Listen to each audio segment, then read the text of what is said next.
करने के लिए जुड़ चुकी हैं एसएस वेल्थ स्ट्रीट की फाउंडर सुगंधा सचदेवा मैम। बहुत बहुत स्वागत है मैम आपका फाइनेंस ज्ञानी पर। Good evening Urvashi, thanks for inviting me. यहाँ पर हम सुगंधा मैम के साथ आगे की चर्चा कंटिन्यू करें उससे पहले आप सभी लोगों के लिए देखिए जो पोल पर क्वेश्चन लगा हुआ है वहाँ जाकर के आप लोगों ने वोट करना है और इस सेशन के लास्ट में, ताकि हम उसको डिस्कस करें और मैम से भी समझें कि उनका नजरिया आप लोगों की जो वोटिंग है, रिजल्ट है, उस पर क्या निकल करके आता है। यहाँ पर शुरुआत कर लेते हैं मैम।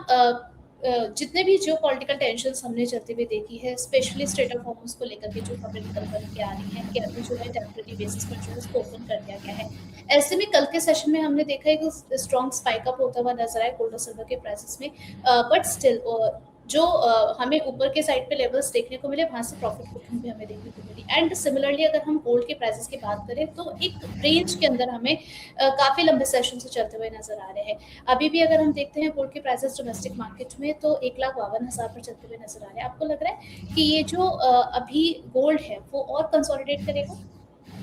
जी उर्वशी, मेरा बिल्कुल ऐसा मानना है कि गोल्ड अभी कंसोलिडेशन के फेज में है। हमने 2 मार्च को एक स्पाइक आते हुए देखा, उसके बाद प्राइस में एक मेजर सेल ऑफ हमने आते हुए देखा, जहाँ 1,68,000 तक प्राइसेस ने 2 मार्च को ये वॉर जब स्टार्ट हुई उसके बाद एक स्पाइक दिखाया और वहाँ से एक प्रेशर बनते हुए देखा हमने। बट वही प्राइसेस ने लोअर लेवल से 200 डीएमए पे एक सपोर्ट लिया और डेली चार्ट्स, और वहाँ से हमने एक रिवाइवल भी आते हुए देखा। बट अब प्राइसेस स्टक नजर आ रहे हैं, एक रेंज में ही काम करते हुए नजर आ रहे हैं। बहुत सारे जियोपॉलिटिकल डेवलपमेंट्स हैं जिस पे मार्केट्स, जो भी ट्रम्प साहब की स्टेटमेंट्स आती है उस पर रिएक्ट करते हैं। कल के सेशन में देखें तो ट्रम्प साहब ने ईरान को काफ़ी स्ट्रिक्ट वार्निंग दी थी कि जब अगर 5:30 AM की डेडलाइन तक ईरान ने स्ट्रेट ऑफ हॉर्मुज़ को रीओपन नहीं किया तो उनके पावर प्लांट्स, उनके ब्रिजेस पर अटैक्स हो सकते हैं। सो काफ़ी ज़्यादा अनसर्टेनिटी बनी हुई थी, काफ़ी ज़्यादा बड़ी मिलिट्री स्ट्राइक्स की एक्सपेक्टेशंस बनी हुई थी। बट वहीं जैसे कि पहले भी ट्रम्प साहब करते हैं, एक अपनी इकोनॉमिक प्रेशर को बिल्ड करते हैं और उसके बाद अपने स्टैंड को चेंज कर देते हैं। हमने वही सिमिलर टैको ट्रेड आते हुए देखा, ट्रम्प ऑलवेज चिकन्स आउट, और उन्होंने लास्ट मिनट पे अपनी जो मिलिट्री स्ट्राइक्स थी उसको सस्पेंड कर दिया और एक सीज फायर एग्रीमेंट अनाउंस हो गया, जहां दोनों कंट्रीज में अभी भी देखें तो इवन दो ईरान ने स्ट्रेट ऑफ हॉर्मुज़ को रीओपन करने के लिए अग्री किया for a period of around 15 days, और उन्होंने स्ट्रेट ऑफ हॉर्मुज़ में ये भी कहा कि जो भी शिप्स यहाँ से पास करेंगे वो ईरान की फोर्सेस की कोऑर्डिनेशन में पास करेंगे, उन पे टोल भी लगेगा। बट वहीं कल रात तक जो खबरें निकल के आई, इस सीज फायर फिर दोबारा से स्ट्रेन हो गया बिकॉज इसराइल चुप नहीं बैठा। ये जो सीज फायर का एग्रीमेंट भी हुआ, इसराइल ने इसको ऑनर नहीं किया और उन्होंने लेबनान पे अटैक्स करने शुरू कर दिए, और जिसके चलते ईरान ने स्ट्रेट ऑफ हॉर्मुज़ को दोबारा से ब्लॉक कर दिया। सो कल के सेशन में जब स्ट्रेट ऑफ हॉर्मुज़ रीओपन हुआ, ये सीज फायर का एग्रीमेंट अनाउंस हुआ, हमने वापस से मार्केट में रिस्क ऑन सेंटिमेंट्स आते हुए देखे। क्रूड ऑयल के प्राइसेस में एक मेजर हमने फॉल आते हुए देखा और गोल्ड एंड सिल्वर के प्राइसेस में एक मेजर स्पाइक आते हुए देखी। बट वहीं जब ये स्ट्रेट ऑफ हॉर्मुज़ दोबारा से ब्लॉक कर दिया ईरान ने, हमने दोबारा से हायर लेवल से सेलिंग प्रेशर बनते हुए देखा। तो विषय हमने पिछले 2-3 इंटरव्यूज में हर बार यही बात मेंटेन की है कि जब तक ये स्ट्रेट ऑफ हॉर्मुज़ पूरी तरीके से ओपन नहीं होगा, क्रूड ऑयल के प्राइसेस में कोई कोलैप्स नहीं देखने को मिलेगा, और तब तक गोल्ड एंड सिल्वर के प्राइसेस में कोई सस्टेन्ड अप ट्रेंड हम अब नहीं आते हुए देखेंगे। और ऐसा ही सिमिलर एक्शन हमने आते हुए ही देखा है। वहीं अगर हम ब्रेंट क्रूड की बात करते हैं तो 110 पर बैरल के आसपास प्राइसेस रिस्ट्रिक्टेड नजर आ रहे हैं on daily charts. Her attempt में हमने उसी लेवल पर जाकर प्राइसेस को रुकते हुए देखा है, इवन दो स्पाइक्स लगी हैं उस लेवल के ऊपर, बट एक बार भी प्राइसेस 110 पर बैरल के ऊपर क्लोज नहीं हो पाए हैं। ये WTI नहीं, ब्रेंट क्रूड की हमने बात की है। सो यहाँ पर एक, जब तक ये डेली चार्ट्स पर इस पे क्लोजिंग नहीं हो जाती 110 पर बैरल के ऊपर, क्रूड ऑयल में अभी बहुत ज़्यादा तेज़ी देखने को नहीं मिलेगी। इसका फ़ायदा हम गोल्ड एंड सिल्वर में आते हुए देखेंगे, बट स्टिल प्राइसेस अभी भी एक रेंज में ट्रेड करते हुए आपको नजर आएंगे, जहां हायर साइड पे गोल्ड के प्राइसेस अभी भी इंटरनेशनल मार्केट में $48.68 के आसपास काफ़ी मेजर रेजिस्टेंस फेस कर रहे हैं। वहीं डोमेस्टिक मार्केट की बात करें तो 1,57,600 से 1,58,800 ये एक रेजिस्टेंस का बैंड बना हुआ है। अभी जिस तरीके से जियोपॉलिटिकल डेवलपमेंट्स शेप अप करेंगी, क्या ये सीज फायर एग्रीमेंट सस्टेन करेगा, होल्ड करेगा या नहीं करेगा, या दोबारा से वॉर एस्केलेट होगी, इस पे अभी नज़र बना के रखनी होगी। 10 अप्रैल को ये पीस टॉक स्टार्ट होंगी, जहाँ डायरेक्टली यूएस के वाइस प्रेसिडेंट JD वांस और ईरान के बीच में बात होगी किस तरीके से ये जो टर्म्स दोनों कंट्रीज अपनी रख रही हैं, ये अग्री हो पाते हैं दोनों कंट्रीज या नहीं। अदरवाइज प्रेसिडेंट ट्रम्प ने क्लियरली ये मेंटेन किया है कि हमारी जो मिलिट्री डिप्लॉयमेंट है, जो हमारे सबमरीन्स हैं, जो ईरान के आसपास डिप्लॉय किए गए हैं, वो अभी भी वो वापस नहीं बुला रहे हैं, विच इज़ एन इंडिकेशन कि अगर कहीं भी एग्रीमेंट फॉल आउट करेगा तो वो दोबारा से अटैक्स करने के लिए रेडी है। और इनफैक्ट उन्होंने वार्निंग्स भी दी हैं कि इस बार के अटैक्स काफ़ी सिवियर हो सकते हैं। सो अनसर्टेनिटी बनी हुई है, वॉर अभी एंड नहीं हुई है, टेम्परेरी सीज फायर हुआ जिसमें भी अभी अगर देखें तो एक स्ट्रेन आ चुका है।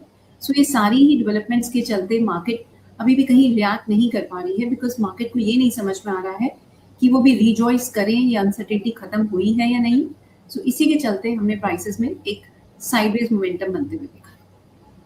चलिए, यहाँ पर जो है कल की तारीख भी काफ़ी ज़्यादा इम्पोर्टेंट है, क्योंकि 10th ऑफ अप्रैल को ईरान की तरफ से स्टेटमेंट दिया गया था कि अब जो है इस वॉर को लेकर के इस्लामाबाद में बातचीत की जाएगी। उसके बाद आगे क्या आउटपुट यहाँ से निकल करके आता है, उस पर भी नज़र रखना काफ़ी ज़्यादा ज़रूरी है। मैम, लेवल्स के बारे में हम ज़रा और समझना चाहेंगे। अभी जिस आपने कहा कि अभी हमें गोल्ड के प्राइसेस और ज़्यादा कंसोलिडेट करते हुए नजर आएंगे, ऐसे में गोल्ड में क्या कोई शॉर्ट टर्म ट्रेड हम कर सकते हैं? ऋषि कर सकते हैं, बट आज की वॉलेटिलिटी काफ़ी हाइटन रही। इवन तो जियोपॉलिटिकल डेवलपमेंट्स की हमने ऑलरेडी बात की, बट इसके साथ साथ यूएस के इकोनॉमिक डेटा भी लाइंड अप है। आज यूएस का फोर्थ क्वार्टर का जीडीपी डेटा लाइंड अप है, जहाँ एक्सपेक्टेशंस हैं कि जीडीपी ग्रोथ 0.7% रह सकती है। और वहीं इसके साथ साथ यूएस का PCE and core PCE price index का डेटा लाइंड अप है। ये एक बहुत इंपॉर्टेंट इकोनॉमिक इंडिकेटर है जो फेड काफ़ी हद तक ऑब्जर्व करते हैं। इससे यूएस इकोनॉमी में महंगाई दर का क्या ट्रेंड चल रहा है वो इससे काफ़ी ज़्यादा असेस करते हैं, और इसके बेसिस पर ही वो अपने जो इंफ्रास्ट्रक्चर के डिसीजंस हैं वो बेस करते हैं। सो अभी ये एक्सपेक्टेशंस हैं कि PCE price index 2.8% annualise basis पे बढ़ता हुआ नजर आएगा। ये फेड के जो पैरामीटर है 2% का जो इन्फ्लेशन का टारगेट है उससे अभी भी ऊपर है। बट जिस तरीके से क्रूड ऑयल के प्राइसेस बढ़े हैं, अगर PCE price index and core PCE price index में हम कोई मेजर चेंज आते हुए देखते हैं, अगर इन्फ्लेशन बहुत ज़्यादा बढ़ती हुई नजर आती है, इससे जो रेट कट की इस साल की उम्मीद थी वो और कम होती हुई नजर आएगी और हम डॉलर इंडेक्स में फर्दर अपसाइड आते हुए देखेंगे। ये गोल्ड के लिए स्लाइटली नेगेटिव रहेगा। बट वहीं अगर हम बाइस की बात करते हैं तो प्राइसेस अभी भी 1,48,000 के आसपास बहुत स्ट्रॉन्ग सपोर्ट लेते हुए नजर आ रहे हैं। वहीं हायर साइड में देखें तो इमीडिएट बेसिस पे 1,54,500 ये एक रेजिस्टेंस बना हुआ है। सो अभी चाहे तो थोड़ी सी बाइंग की जा सकती है, बट बहुत स्ट्रॉन्ग अभी हेवी बाइंग को अवॉइड करें।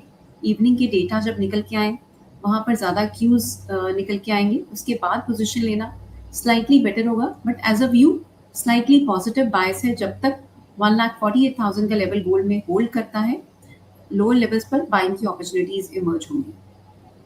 ओके मैम, यहाँ पर जो है हम ये भी समझना चाहेंगे कि अगर हम ग्लोबल लेवल पर देखते हैं तो एक प्रेशर डी डॉलराइजेशन का भी बनता हुआ नजर आ रहा है। वहीं अगर हम चाइना की बात करें तो वहाँ से भी जो है लगातार की गोल्ड की जो बाइंग है वो की जा रही है।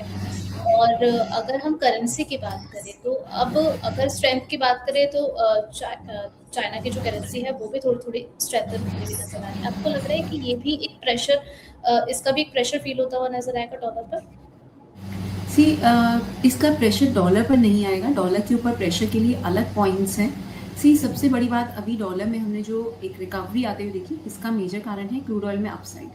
जितना क्रूड ऑयल के प्राइसेस ऊपर गए उतनी ही क्रूड ऑयल को परचेज करने के लिए डॉलर की डिमांड बढ़ी और डॉलर इंडेक्स को काफ़ी हद तक इसका फ़ायदा मिला और इसने गोल्ड के प्राइसेस पे काफ़ी हद तक दबाव डाला, बिकॉज गोल्ड कोई इंटरेस्ट पे नहीं करता है। जब भी डॉलर में हम बढ़त आते हुए देखते हैं तो गोल्ड को खरीदने की जो अपॉर्चुनिटी कॉस्ट है वो काफ़ी हद तक बढ़ जाती है। और इसके साथ साथ गोल्ड एंड डॉलर की दोनों की बात करें तो दोनों ही सेफ हेवन एसेट्स माने जाते हैं ग्लोबली, क्योंकि गोल्ड ऑलरेडी काफ़ी ज़्यादा बढ़ चुका था। अब जो सारी सेफ हेवन डिमांड इस वॉर के टाइम पे देखने को मिली है वो सारी ही हमने डॉलर में जाते हुए देखी। अब आपके क्वेश्चन की बात करते हैं कि चाइना जिस तरीके से गोल्ड में बाइंग कर रहा है, yes certainly China 17th consecutive month उन्होंने गोल्ड में बाइंग की है। वो ग्रेजुअली अपने रिजर्व्स को बढ़ाते हुए नजर आ रहे हैं और डॉलर की जो अपने रिजर्व्स हैं उसको ग्रेजुअली कम करते हुए नजर आ रहे हैं। 2001 में देखें तो ऑलमोस्ट 72% शेयर वर्ल्ड के सेंट्रल बैंक्स में डॉलर का होता था। अब ये घटकर बाय एंड ऑफ 2025 ये घटकर 58% हो चुका है। So central banks gradually gold को बाय करते जा रहे हैं। पिछले 22 से 24 महीने exactly I can not recall, I think 22 to 24 months से सेंट्रल बैंक्स कंटिन्यूसली बाइंग कर रहे हैं। नेट अगर हम देखें तो बाइंग की फिगर्स निकल के आ रही हैं। पिछले साल 863 टन की फिगर रही सेंट्रल बैंक्स की बाइंग की। इस साल पेस थोड़ी सी कम है, बट स्टिल अगर देखें तो नेट बाइंग ही रही है जनवरी और फरवरी में भी, इवन दो रशिया टर्की ने कुछ सेलिंग की है जिसके बारे में हमने पिछली बार भी बात की थी। बट क्यूमुलेटिव बेसिस पे देखें तो अभी भी सेंट्रल बैंक्स डाइवर्सिफाई करते जा रहे हैं। और चाइना जिस तरीके से गोल्ड को एक्यूमुलेट कर रहा है, बिकॉज डॉलर के लिए अभी कोई सब्स्टिट्यूट नहीं है, इनफैक्ट युआन भी एक सब्स्टिट्यूट नहीं है। बायलैटरल ट्रांजैक्शंस युआन में ज़रूर बढ़ेंगी इस वॉर के बाद। डॉलर की डोमिनेंस इस वॉर के बाद धीरे धीरे और कम होती जाएगी। जब तक ये वॉर चल रही है क्रूड ऑयल की प्राइसेस सपोर्टेड हैं और इसीलिए डॉलर इंडेक्स में हम डिमांड आते हुए देख रहे हैं। बट इसके बाद डॉलर में जो कॉन्फिडेंस है वो धीरे धीरे कम होना शुरू हो जाएगा और हम बायलैटरल ट्रांजैक्शंस आते हुए देखेंगे। मल्टीपोलर वर्ल्ड बनता हुआ नजर आएगा। जिस तरीके से यूएस इकोनॉमी की डोमिनेंस हमने ग्लोबल इकोनॉमी में आते हुए देखी है, ये काफ़ी हद तक कम होती हुई नजर आएगी। नाटो अलाइज ने भी इस बार यूएस को इस वॉर में सपोर्ट नहीं किया है। सो यूएस अकेला ही इस वॉर को लड़ता हुआ नजर आ रहा है। यूएस एंड इसराइल दोनों मिलकर इस वॉर को लड़ते हुए नजर आ रहे हैं। सो अब धीरे धीरे सारे ही सेंट्रल बैंक्स अपने रिजर्व्स में डॉलर के, इनफैक्ट जो यूएस ट्रेजरीज में भी जो इन्वेस्टमेंट करते हैं उसको कम कर देंगे। बट वहीं यहाँ पर एक चीज़ और मैं बात करना चाहूँगी उर्वशी, एक और डाइवर्जेंट ट्रेंड नज़र आता है। ये जो वॉर है इसका कहीं कुछ हद तक लॉन्गर टर्म में भी यूएस को थोड़ा सा फ़ायदा होता हुआ नज़र आएगा। बिकॉज अगर स्ट्रेट ऑफ हॉर्मुज़ ईरान के कंट्रोल में आ जाता है और वो टोल चार्जेस लगाना शुरू कर देते हैं, तो काफ़ी सारी कंट्रीज़ यूएस की तरफ रीडायरेक्ट होती हुई नज़र आएंगी अपनी ऑयल की रिक्वायरमेंट्स को लेके। और सिंस यूएस एक नेट ऑयल एक्सपोर्टर है, इससे लॉन्ग टर्म में थोड़ा सा डॉलर को फ़ायदा मिलेगा। सो प्रॉबेबली ये वॉर भी शायद इसीलिए स्टार्ट की गई कि डॉलर इंडेक्स पिछले साल काफ़ी हद तक कमज़ोर हुआ था और ट्रम्प साहब चाह रहे हैं कि काफ़ी सारी कंट्रीज़ उनके ऊपर डिपेंडेंट हो जाए और जिस तरीके से उनकी डोमिनेंस धीरे धीरे कम होती हुई नज़र आ रही थी, वो दोबारा से यूएस की डोमिनेंस को इस्टेब्लिश करना चाह रहे हैं। सो ये ऐसे कुछ ट्रेंड्स हैं जो इमर्ज होते हुए नज़र आ रहे हैं और ऐसी हमारा ऐसा मानना है। बट ग्लोबली कॉन्फिडेंस गोल्ड पे और बढ़ेगा और डॉलर पे कम होगा। बट ये जो एंगल है कि स्ट्रेट ऑफ हॉर्मुज़ अगर ईरान के कंट्रोल में आ गया तो गेम काफ़ी हद तक चेंज होता हुआ नज़र आ रहा है। गोल्ड को ओवरऑल इसका बहुत फ़ायदा मिलेगा बिकॉज जितना डॉलर पे से कॉन्फिडेंस कम होगा, इवन दो बायलैटरल ट्रांजैक्शन में स्टिल शायद डॉलर अभी रिप्लेस ना हो पाए, बट रिजर्व्स में ज़रूर रिप्लेस होता हुआ नजर आएगा। और सिंस कोई सब्स्टिट्यूट नहीं है, सारे ही सेंट्रल बैंक्स गोल्ड की तरफ रुख करेंगे। चलिए ठीक है, इसके बारे में बातचीत हो गई। अब थोड़ा सा सिल्वर के प्राइसेस को भी समझ लेते हैं कि ये किस ओर मुड़ते हुए नजर आ रहे हैं। अब कल हमने अच्छा स्पाइक आते हुए देखा था सिल्वर के प्राइसेस में, एंड अभी अगर हम देखते हैं डोमेस्टिक मार्केट में 2,37,000 के आसपास कीमतें नजर आ रही हैं। 1.17% की यहाँ पर डाउनसाइड आज की तारीख हमें देखने को मिली है। आपको लग रहा है, आपने कहा कि इवनिंग जो डेटा आएगा उसको लेकर के काफ़ी कॉशियस रहने की ज़रूरत है, उसके बाद ही आप किसी तरीके की पोजीशन ले सकते हैं गोल्ड पे। आपको लग रहा है इसके बाद प्राइसेस स्पाइक होते हुए नजर आएंगे? सी उर्वशी, लास्ट वीक भी थर्सडे को हमने क्लियरली सिल्वर में बाय कॉल मेंटेन की थी। हमने 2,29,000 2,27,500 जहां प्राइसेस में ऑलरेडी काफ़ी सेल ऑफ देखने को मिला था 2 अप्रैल को, हमने लोअर लेवल से एक कॉन्ट्रेरियन व्यू शेयर किया था कि यहाँ से बाइंग कर सकते हैं और हम एक रिवर्सल एक्सपेक्ट कर रहे हैं। 2,35,000 तक के हमने टारगेट्स मेंटेन किए थे। इनफैक्ट प्राइसेस ने उसको भी सरपास किया इवेंचुअली। हमने 2 अप्रैल को ही 2,35,000 तक के लेवल्स आते हुए देखे थे और कल के सेशन में ये राइज हमने और एक्सटेंड होते हुए देखा। प्राइसेस ने इनफैक्ट काफ़ी सिग्निफिकेंट हाइज को टेस्ट किया, बट प्राइसेस अभी भी हाई लेवल्स पे 2,48,000 को सरपास नहीं कर पा रहे हैं। हमने लास्ट टाइम भी यही बात की थी कि 2,48,000 एक मेजर रेजिस्टेंस है प्राइसेस का। सो मेरा ऐसा मानना है प्राइसेस अभी भी एक रेंज में ट्रेड करते हुए नजर आ रहे हैं। इवनिंग के डेटा के बेसिस पे ही यहाँ पर कोई मेजर आप ट्रेड लेना चाहें तो बेटर रहेगा उसके अकॉर्डिंगली में। बट अगर हम रेंज की बात करें तो 2,25,000 डाउन साइड में एक मेजर सपोर्ट है, हाई साइड में 2,48,000 एक मेजर रेजिस्टेंस बना हुआ है। इधर साइड जो भी ब्रेकआउट होगा उसके अकॉर्डिंगली ही प्राइसेस बिहेव करते हुए नजर आएंगे। बट अगर हम बायस की बात करें, हमारा बायस यहाँ से अभी भी पॉजिटिव है और हम मानते हैं जो भी आपको लोज मिलते हैं, जितना भी प्राइसेस लोअर साइड पे आते हैं, 2,25,000 का रिस्क असेस करके आप लोअर लेवल्स पर बाइंग कर सकते हैं। ट्रेंड स्लाइटली पॉजिटिव नजर आता है। ओके मैम, ये भी समझना चाहेंगे, काफ़ी लोग के क्वेश्चन आ रहे थे कि अब जो है हमें वेडिंग सीज़न में अगर ज्वेलरी वगैरह बनवानी हो, फिजिकल फॉर्म में अगर सोना-चांदी खरीदना हो, तो क्या अप्रैल के मंथ में हमें मौका मिलेगा? सी उर्वशी कहना थोड़ा-सा मुश्किल है कि अप्रैल में ही मौका मिलेगा। अगर ये सीज़ फायर ब्रेक हो जाती है, वॉर एस्केलेट होती है, तो गोल्ड सिल्वर में फर्दर दबाव देखने को मिलेगा और उस केस में क्रूड ऑयल में हम फर्दर अपसाइड आते हुए देखेंगे। तो गोल्ड एंड सिल्वर के प्राइसेज़ में प्रेशर ही देखने को मिलेगा। हमारा ऐसा मानना है कि अगर आपको फिजिकल में बाइंग करनी है, अगर कंजम्पशन का इमीडिएट का पर्पस नहीं है, तो थोड़ा वेट कर सकते हैं। आपको थोड़ी डाउनसाइड के लेवल्स मिलेंगे। हमारा ऐसा मानना है 1,35,000 एक बहुत अच्छा लेवल रहेगा, जहाँ पर आप बाइंग कर सकते हैं लॉन्गर टर्म के पर्सपेक्टिव से। एंड सेकंड लेवल रहेगा 1,27,000। ये दोनों, और अगर ये भी ब्रेक हो जाता तो 1,21,000 भी एक तीसरा लेवल है। ये 3 बहुत इंपॉर्टेंट लेवल्स हैं, जहाँ पर लॉन्गर टर्म के हिसाब से बाइंग की जा सकती है। इवन दो ये कहना बहुत मुश्किल है कि लेवल्स कब देखने को मिलेंगे, पर प्राइस चार्ट्स ये अभी भी इंडिकेशन दे रहे हैं कि गोल्ड में अभी कोई बहुत तेज़ी नहीं देखने को मिलेगी। प्राइसेस कुछ टाइम और यहाँ कंसोलिडेट करेंगे। ये गोल्ड का आफ्टर अ मेजर रैली एक कंसोलिडेशन का फेज़ है। दोबारा से जो एक अप मूव शुरू होगी, उसमें शायद अभी थोड़ा टाइम लगेगा। इन बिटवीन आपको स्विंग्स देखने को मिलते रहेंगे, ऊपर-नीचे प्राइसेस होते रहेंगे, depending on the dollar movement, crude oil movement and जो भी जियोपॉलिटिकल डेवलपमेंट्स होंगे। सो हमारा ऐसा मानना है, अगर इमीडिएट कंजम्पशन की का पर्सपेक्टिव नहीं है, तो थोड़ी वेट की जा सकती है।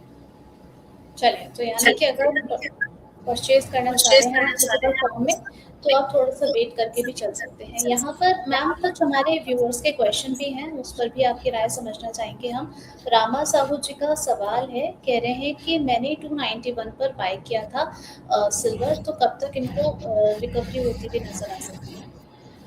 सी थोड़ा सा टाइम लगेगा। अभी तो सिल्वर के लिए अगर आपके पास 2,91,000 की सिल्वर है, आप बने रह सकते हैं, बट एक स्टॉप लॉस ज़रूर मेंटेन करें। अगर आप बहुत भी लॉन्ग टर्म के लिए देखते हैं, तो भी स्टिल हम एक स्टॉप लॉस सजेस्ट करना ज़रूर एप्रोप्रिएट समझते हैं। 2,13,000 के लेवल को क्लोजिंग बेसिस पर ऑब्जर्व करें।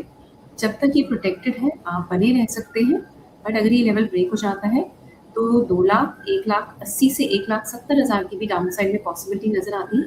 सो बेटर है एक प्रोटेक्टिव स्टॉप लॉस को ज़रूर ले लें। 2,90,000 का लेवल आने में शायद थोड़ा टाइम लगेगा।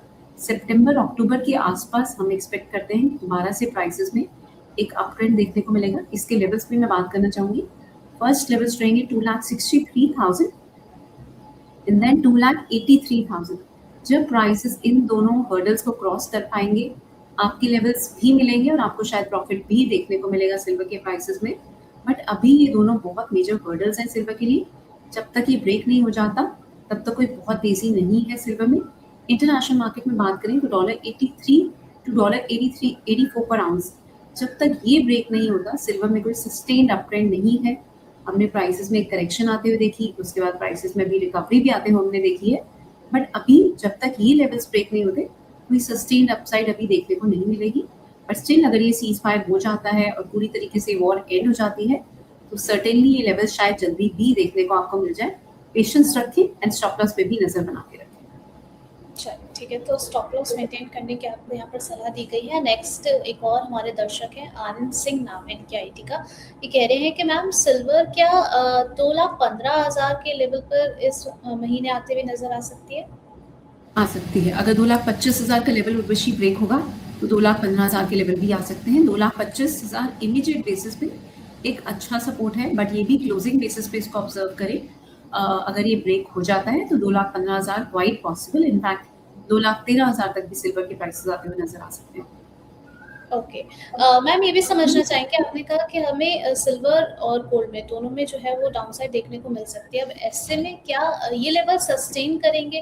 क्या जिस तरीके से हमने एक बार देखा भी है कि प्राइसेस मेजरली करेक्ट हुए हैं एंड देन वो सस्टेन नहीं कर पाए हैं लोअर लेवल्स पे। क्या अगर प्राइसेस आते हैं डाउनसाइड हमें देखने को मिलती है, क्या वो लेवल सस्टेन करेंगे? और वहाँ पर क्या अगर लॉन्ग टर्म इन्वेस्टमेंट का पर्सपेक्टिव है तो वहाँ पर एंट्री की जाए? उर्वशी मेरा ऐसा मानना है लो लेवल्स पे प्राइसेस सस्टेन नहीं करेंगी। इसके 2 बड़े मेजर फैक्टर्स हैं। यहाँ लो लेवल्स पर रिटेल इन्वेस्टर्स जिन्होंने लास्ट रैली को मिस कर दिया था, वो काफ़ी हद तक यहाँ पर बाइंग करने आएंगे। नॉर्मली देखते हैं जब भी हम प्राइसेस में एक अप ट्रेंड आते हुए देखते हैं, तो काफ़ी सारे लोग फोमो में आकर बाइंग के मोमेंटम में हायर लेवल्स पर भी जाके बाइंग करते हैं। बट मेरा ऐसा मानना है जो लॉन्ग टर्म इंस्टीट्यूशनल बायर्स हैं, जो सेंट्रल बैंक्स हैं, वो अभी लोअर लेवल्स जब आएँगे, तो वहाँ से बहुत स्ट्रॉन्ग इंस्टीट्यूशनल डिमांड निकल के आएगी। सो प्राइसेस लोअर लेवल्स पर ज़्यादा सस्टेन नहीं कर पाएँगे। एक करेक्शन की पॉसिबिलिटी ज़रूर नज़र आती है, बट ऑलरेडी प्राइसेस काफ़ी करेक्ट कर चुके हैं। अगर हम रीसेंट हाइज से देखें, तो सिल्वर की प्राइसेस में हमने वन पॉइंट इन टाइम 50% से भी ज़्यादा तक की करेक्शन ऑलरेडी देख ली है। जहाँ 4,20,000 तक के हाइज बनते हुए देखे, हमने 1,99,500 तक के लोज भी बनते हुए देखे हैं इसी साल। वहीं गोल्ड में जहाँ 1,80,000 तक के हमने हाइज बनते हुए देखे, 1,29,500 तक के भी लोज हम ऑलरेडी देख चुके हैं। सो 27% की करेक्शन ऑलरेडी आ चुकी है गोल्ड के प्राइसेस में। थोड़ी और पॉसिबिलिटी अभी भी है, बट मेरा ऐसा मानना है लोअर लेवल से इंस्टीट्यूशनल डिमांड आएगी, कुछ रिटेल बायर्स भी देखने बाइंग करने के लिए आएंगे। सो ये फैक्टर्स काफ़ी हद तक लोअर लेवल्स पर प्राइसेस को सपोर्ट करेंगे। एंड मेरा ऐसा मानना है प्राइसेस 200 डीएमए के ऊपर क्लोजिंग बेसिस पे इसको काफ़ी ज़्यादा सपोर्टेड रहेंगे। लास्ट टाइम भी हमने वहीं से रिकवरी आते हुए देखी, इवन दो एक स्पाइक में एक करेक्शन आ सकती है, बट सस्टेन नहीं कर पाएंगे प्राइसेस लो लेवल पर। बिकॉज अगर हम लॉन्गर टर्म ट्रेंड की बात करें, वो अभी भी अप है। ये लॉन्ग टर्म अप ट्रेंड में एक करेक्शन एंड कंसोलिडेशन का फेज है। Overall eventually gold and silver prices high trajectory पे ही आपको चलते